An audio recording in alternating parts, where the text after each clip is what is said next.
यही हाल ईरान, चूंकि ईरान कभी इनके सामने झुका ही नहीं है, इसलिए ये ईरान के पीछे हमेशा पड़े रहते हैं। क्या आप कभी सोच सकते हैं कि किसी का परिवार इस वक्त ईरान में हो, जहां हर बीतते पल के साथ मौत का खतरा मंडरा रहा हो, और उसी का परिवार उनकी चिंता में डूबने की बजाय खामनेई की मौत का मातम मना रहा हो? अगर नहीं सुना है तो अब सुन लीजिए। दरअसल उत्तर प्रदेश के गोंडा जिले के एक परिवार की कहानी इस वक्त लोगों का ध्यान खींच रही है। यहाँ एक परिवार के कुछ लोग ईरान के खूम शहर में रहते हैं, जहां इस वक्त हालात बेहद तनावपूर्ण हैं। ऐसे में आमतौर पर परिवार वाले अपने अपनों की सुरक्षा को लेकर परेशान रहते हैं, लेकिन यहाँ तस्वीर कुछ अलग दिखाई दे रही है। यहाँ शास्त्री नगर के रहने वाले सेवानिवृत्त इतरत हुसैन के बेटे फसाहत हुसैन अपनी पत्नी और 2 बेटियों के साथ ईरान के खूम शहर में रहकर इस्लामिक स्टडी में पीएचडी कर रहे हैं। वहीं उनकी बहन मिराज फातिमा भी अपने बच्चों के साथ खूम में रहती हैं। परिवार के सदस्य सबाहत हुसैन का कहना है कि उन्हें अपने घर वालों की चिंता नहीं है, बल्कि वो अपने सर्वोच्च धार्मिक नेता अयातुल्ला अली खामनेई के निधन से बेहद दुखी और आक्रोशित हैं। उनका कहना है कि वो उन्हें अपना रहबर मानते थे और उनकी शहादत से पूरा समुदाय शोक में है। जब उनसे पूछा गया कि क्या परिवार वहां बंकरों में है, तो उन्होंने 2 टूक कहा कि हम करबला के बाशिंदे हैं, हम खुलेआम रहना जानते हैं, हमें मौत का खौफ नहीं है और हम छुपने वाले लोग नहीं हैं। ईरान के लोग सड़कों पर हैं। नहीं, वहाँ बंकर्स नहीं होते, वहाँ बंकर्स में नहीं रहते, ना शेल्टर होम होते हैं। ये इजराइलियों अमेरिका वालों की तरीके से डरपोक नहीं है ईरानी कौम जी वो बता रहे हैं। तो जो ईरानी कौम या ईरान से मोहब्बत करने वाले, हम करबला वाले बंकर्स और शेल्टर्स होम नहीं ढूंढते हैं। हम लोग मौत को गले लगाने वाले लोगों में से हैं, मौत को मतलब भागने वाले लोगों में से नहीं है। और करबला से हमको यही दर्स मिला कि मौत से भागते नहीं है। हम शेल्टर्स होम्स नहीं ढूंढते हैं, बंकर्स होते ही नहीं है। अगर बंकर होते तो वो सुप्रीम लीडर थे, वो पहले सेफ जगह पे होते। जी हाँ, भाई मेरे रहते हैं अपने परिवार के साथ, बेटियां 2 और बहन है, बच्चे हैं उसके। बहनोई तो फिलहाल आए हुए हैं, अपना घर ही पे हैं, मेरठ में अपने घर आए हुए हैं। और बाकी जो है हालत ठीक है, बात हो रही है, लगातार बात हो रही है फोन पे। अभी थोड़ी देर पहले 10-15 मिनट पहले भाई का फोन आया था, ठीक है, बात हो रही है। फोन कॉल वीडियो कॉल नहीं हो पा रही है, नेट बंद है, लेकिन वैसे नॉर्मल कॉल फोन पे बात हो रही है, एसडी कॉल पे।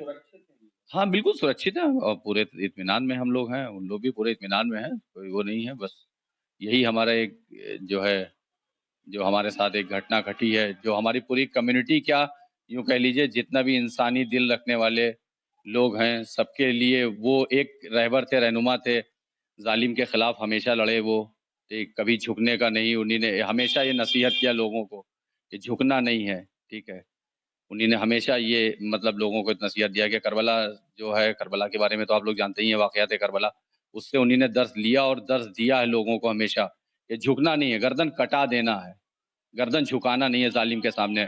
और दुनिया के सबसे बड़े आतंकवादी इस वक्त नेतन्याहू, इजराइल और अमेरिका हैं, ट्रंप हैं, सबसे बड़े आतंकवादी हैं, जो ये चाहते ये है कि ये हर आदमी इनके आगे झुक के रहे, और जो इनके सामने सीना तानता है वो इसको दबाने की कोशिश करते हैं, ठीक है। और यही हाल ईरान, चूंकि ईरान कभी इनके सामने झुका ही नहीं है, इसलिए ये ईरान के पीछे हमेशा पड़े रहते हैं, ठीक।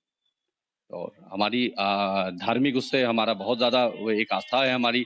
हमारे वो सुप्रीम लीडर थे पूरी दुनिया में, हमारी खास करके शिया कम्युनिटी के लिए तो वो बहुत बुलंद मकाम रखते थे। बल्कि हम यह कह लें कि हर धर्म, हर उसके लिए, मजहब के लिए वो एक अलग मुकाम रखते थे। उनकी हैसियत मतलब इस पूरी, मैं तो चैलेंज के साथ एकदम कह सकता हूँ कि इतना फैन फॉलोइंग किसी की होगी ही नहीं पूरी दुनिया में इस वक्त, ठीक, मौजूदा दौर में किसी की इतनी फैन फॉलोइंग होगी ही नहीं जितनी हमारे रहबर आयतुल्ला खामनेई साहब की थी।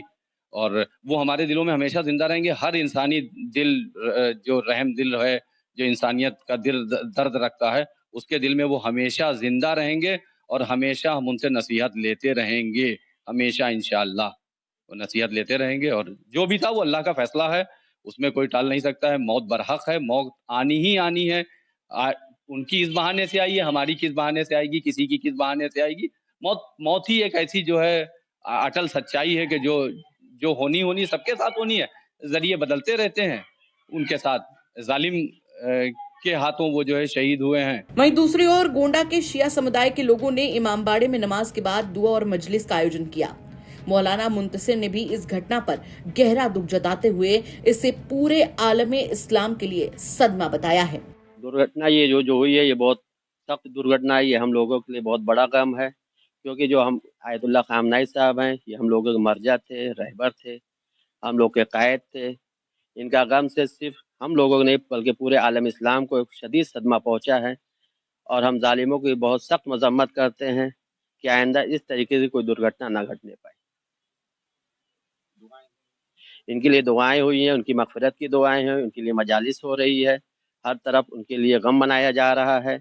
यहाँ भी मजलिस का प्रोग्राम वगैरह सब इंशाअल्लाह होता रहेगा। कुल मिलाकर जहां एक और परिवार के सदस्य विदेश में रह रहे हैं, अपनों से संपर्क में हैं और उन्हें सुरक्षित बता रहे हैं, वहीं दूसरी ओर उनका ध्यान और भावनाएं अपने धार्मिक नेता के निधन के शोक पर केंद्रित हैं। इस घटना ने गोंडा के इस परिवार समेत पूरे समुदाय को गहरे मातम में डाल दिया है। आपको बता दें कि ईरान के खिलाफ अमेरिका और इजराइल के हमले लगातार जारी हैं। दूसरी तरफ ईरान भी इजराइल पर लगातार मिसाइल अटैक कर रहा है। इस युद्ध में ईरान को भारी नुकसान हुआ है। यहाँ पर सर्वोच्च नेता अयातुल्ला अली खामनेई के साथ साथ ईरान सेना के कई कमांडर, नेता और अधिकारी अभी तक मारे जा चुके हैं। क्या कहेंगे आप इस खबर पर? कमेंट करके जरूर बताएं। गोंडा से अंचल श्रीवास्तव की रिपोर्ट, यूपी तक। लेकिन एक स्ट्रगल की आपकी कहानी लोग सुनाते हैं कि गांव में से आपने रंगमंच शुरू किया और लखनऊ के भारतीय शाहजहांपुर में कोरोनेशन आर्ट थिएटर में मैंने प्रॉपर पढ़ाई के पहले रोज शाम को एक अमेचर अभिनेता के रूप में काम किया। हमारे कृष्ण कुमार श्रीवास्तव जी हैं, जो हम लोग प्यार से कृष्णा दादा बोलते हैं, दिलीप आनंद जी हैं, जरीब मलिक आनंद जी हैं, शमीम आजाद जी हैं, महेश सक्सेना जी हैं, चंद्रमोहन महेंद्रू जी हैं, जुगनू सत्यनारायण जी हैं, सुदर्शन सलिलेश जी हैं। ऐसे बहुत सारे मित्रों की टोली है जिनके साथ में रह के हमने शाहजहांपुर में खूब रंगमंच किया। फिर उसके बाद भी सबसे अच्छी बात, शाहजहांपुर मेरे लिए बहुत स्पेशल क्यों है कि शाहजहांपुर ने मुझे लखनऊ और दिल्ली और मुंबई जाने से पहले मेरी रोजी दाल चावल रोटी मुझे शाहजहांपुर में जीवन भर के लिए सेट कर दिया था। इतना समृद्ध था कलाएं। अब वो हाई स्कूल नहीं, कला की बात नहीं, हाई स्कूल पास किया, राजकीय इंटर कॉलेज गवर्नमेंट में इसमें एडमिशन लिया। एक आपके किसी पेपर में निकला कि अप्रेंटिस चाहिए, अप्रेंटिस के लिए, ओसीएफ के लिए, ऑर्डिनेंस क्लोथिंग फैक्ट्री शाहजहांपुर। तो मैंने भी फॉर्म भर दिया, उसमें 3-4 हजार बच्चों ने फॉर्म भरा, मेरा भी उसमें सिलेक्शन हो गया। तो मजाक करते करते 12वां फिर मैं प्राइवेट हो गया, क्योंकि 2 सरकारी संस्थानों में एक साथ नहीं। तो भारत सरकार रक्षा मंत्रालय के अंतर्गत मैं 29वें बैच का पास आउट फौजी टेलर हूँ, जिसमें अगर मैं अभिनेता या कलाकार कुछ भी नहीं होता तो आज शाहजहांपुर में अपने बीवी बच्चों के साथ में रह के प्रॉपर मैं ये ऑर्डिनेंस क्लोथिंग फैक्ट्री की सेवा कर रहा होता और अपना गांव देख रहा होता।